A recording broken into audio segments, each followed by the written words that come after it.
एक हंसते खेलते परिवार को न जाने किसकी नज़र लग गई। परिवार के सदस्य एक एक कर किसी रहस्यमयी बीमारी का शिकार होने लगे। इस बीमारी में पहले उनके शरीर में तेज दर्द होता, उसके बाद धीरे धीरे होठ काले पड़ने लगते, जुबान अकड़ जाती, उसके बाद सांसें थम जाती थीं। इस तरह 20 दिनों में परिवार के 5 सदस्यों की मौत हो जाती है। डॉक्टरों को भी समझ में नहीं आ रहा था कि आखिर ये बीमारी कौन सी है, लेकिन मृतकों की पोस्टमार्टम रिपोर्ट ने रहस्यमयी मौत से पर्दा हटा दिया। इसके बाद पुलिस ने जो खुलासा किया उसे सुनकर हर कोई हैरान रह गया। किसी को भरोसा नहीं हो रहा था कि इन मौतों के पीछे परिवार की बहू का हाथ है। लेकिन उसने ऐसा क्यों किया, कैसे किया कि किसी को भनक तक नहीं लगी। पुलिस को ऐसे कौन से सबूत मिले कि कातिल तक पहुंच गई। इन सभी सवालों के जवाब क्राइम स्टोरी के आज की कड़ी में मिलेगा। नमस्कार, आदाब, सत श्री अकाल। मैं हूं आपका दोस्त सौरभ मिश्र और आप देख रहे हैं रिस्की क्राइम न्यूज चैनल। चलिए सुनते हैं पूरी घटना। इस कहानी की शुरुआत 20 सितंबर 2023 से होती है। महाराष्ट्र के गढ़चिरौली जिले के अहेरी तहसील के महागांव में रहने वाले शंकर कुम्भारे और उनकी पत्नी विजया कुम्भारे की तबीयत खराब होती है। दोनों को सिर से लेकर पैर तक बेहद तेज दर्द की शिकायत थी। दोनों को अहेरी के एक अस्पताल में दिखाया जाता है, लेकिन जब वहां शुरुआती इलाज के बावजूद उनकी तबीयत में कोई सुधार नहीं हुआ तो घर वाले उन्हें लेकर चंद्रपुर गए। वहां भी उनकी तबीयत ठीक नहीं हुई। आखिरकार नागपुर के एक अस्पताल में 26 सितंबर को शंकर कुम्हारे की जान चली गई। परिवार के लोग अभी इस सदमे में डूबे ही थे कि तब तक शंकर की पत्नी विजया कुम्हारे ने भी दम तोड़ दिया। 2 दिनों के अंदर परिवार के 2 लोगों की जान चली गई। पूरा परिवार शोक में डूब गया। लेकिन इस बीमारी और मौत की दहशत और बढ़ गई जब परिवार के दूसरे लोग भी बीमार होने लगे।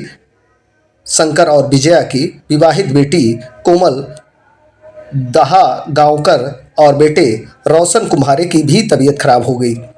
उनके साथ रहने वाली शंकर कुम्हारे की साली आनंदा उर्फ वर्षा उराड़े की भी तबीयत बिगड़ गई। एक एक कर सभी को अस्पतालों में भर्ती कराना पड़ा। सभी के बीमारी के लक्षण भी एक जैसे थे।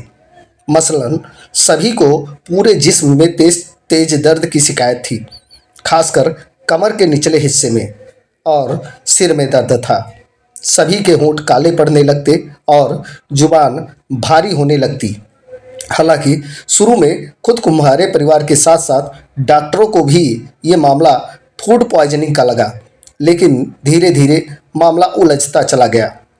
कुम्हारे परिवार के लोगों का इलाज कर रहे अलग अलग डॉक्टर भी उनकी बीमारी के सिम्टम्स को देखकर अलग अलग डायग्नोसिस करने के बावजूद किसी एक नतीजे पर नहीं पहुंच पाए। डॉक्टर भी हैरान थे, क्योंकि उनके सामने कभी ऐसे मरीज नहीं आए थे। मौत की बीमारी के इस सिलसिले के बीच कहानी में एक एक कर और भी कई अफसोसजनक मुकाम आए। परिवार में हुई दूसरी मौत के 11 दिन बाद यानी 8 अक्टूबर को तीसरी मौत हुई। इस बार शंकर और विजया की बेटी कोमल दहागांवकर की जान चली गई। कुम्हारे परिवार का शोक और बढ़ गया। लोग डर के साए में आ चुके थे। तभी 6 रोज गुजरते गुजरते परिवार का चौथा झटका लगा। 14 अक्टूबर को शंकर की साली और विजया की बहन आनंदा उर्फ वर्षा उराड़े की मौत हो गई। उसके अगले दिन 15 अक्टूबर को शंकर और विजया के बेटे रोशन कुम्हारे ने भी अस्पताल में दम तोड़ दिया। इस तरह 20 दिनों के अंदर कुम्हारे परिवार के 5 लोग किसी रहस्यमयी बीमारी का शिकार बनकर एक एक कर मौत के मुंह में समा गए।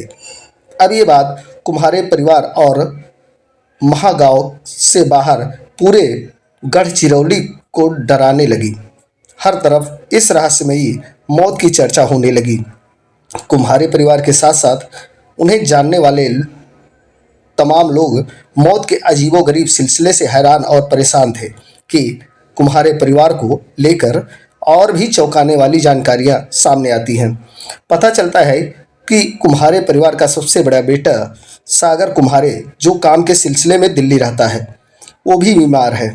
उसे भी बीमारी के कुछ वैसे ही लक्षण हैं जैसे कि परिवार के दूसरे लोगों को है।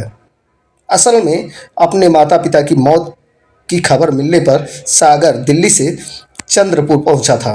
वहां माता पिता के अंतिम संस्कार और क्रियाक्रम में भाग लेने के बाद जब वो दिल्ली पहुंचा तो उसकी हालत बिगड़ गई।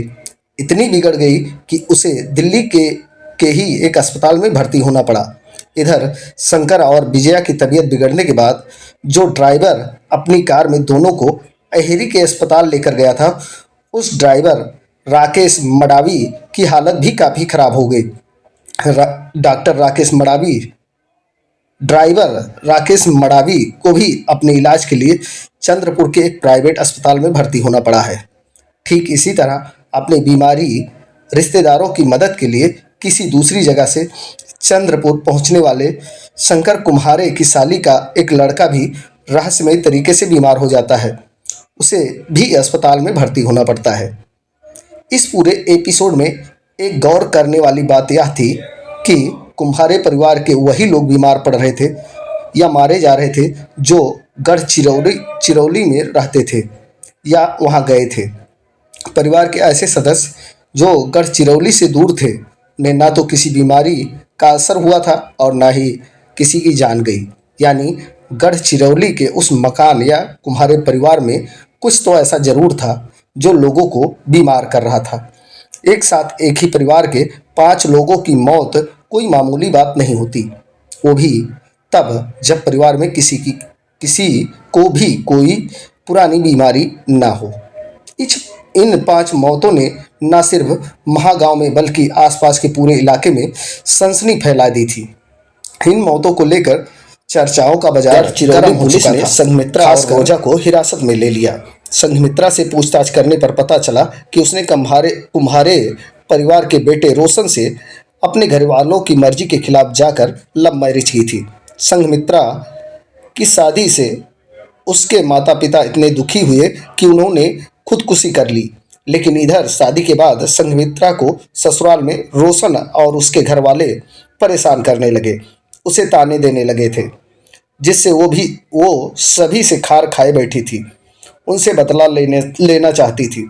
दूसरी ओर उसकी मामी रोजा रामटेके का कुम्हारे परिवार से जमीन को लेकर झगड़ा चल रहा था। महागांव में ही जमीन एक हिस्से पर कब्जा करने के लिए वो कुम्हारे परिवार के लोगों को रास्ते से हटाना चाहती थी। ऐसे में जब दोनों एक दूसरे से कुम्हारे परिवार को लेकर उनके मन में चल रही नफरत की बात कही तो फिर दोनों ने मिलकर कुम्हारे परिवार को ठिकाने लगाने की साजिश रच ली। अकोला से आने वाली संघमित्रा ने एग्रीकल्चर साइंस को लेकर पढ़ाई की थी। वो टॉपर थी, इसी वजह से उसे कई किस्म के जहर, कीटनाशक वगैरह की अच्छी जानकारी थी। उसे पता था कि आर्सेनिक जैसा हैवी मेटल इंसान को बीमार करने के साथ साथ मौत के मुंह में तो पहुंचा देता है, लेकिन चूंकि ये रंगहीन और गंधहीन होता है तो इसे किसी को खिलाने पिलाने पर उसे इसकी खबर तक नहीं होती और दूसरों को भी इसका पता नहीं चलता। संघमित्रा अब चुपके से सभी के खाने में आर्सेनिक मिलाने लगी। जो लोग कुम्हारे परिवार की मदद के लिए पहुँचे उन्हें भी वही जहर मिला खाना या पानी देने लगी, जिससे बाकी लोग भी बीमार होने लगे। फिलहाल पुलिस ने दोनों को गिरफ्तार करने के साथ साथ रोजा के पति प्रमोद रामटेके को भी हिरासत में ले रखा और उसकी भूमिका की जांच कर रही है। पुलिस को शक है कि प्रमोद को इस साजिश की खबर थी। ऐसी क्राइम घटनाओं को सुनाने का हमारा उद्देश्य आपके दिल को ठेस पहुंचाना या दुखाना नहीं है, बल्कि आपको सजग करना है, क्योंकि आसपास में हो रही दुर्घटनाओं से आपको बचाया जा सके। स्वस्थ रहें, मस्त रहें और अपने परिवार का ख्याल रखें। जय हिंद, जय भारत। फिर अगले दिन मिलते हैं एक नए क्राइम स्टोरी के साथ।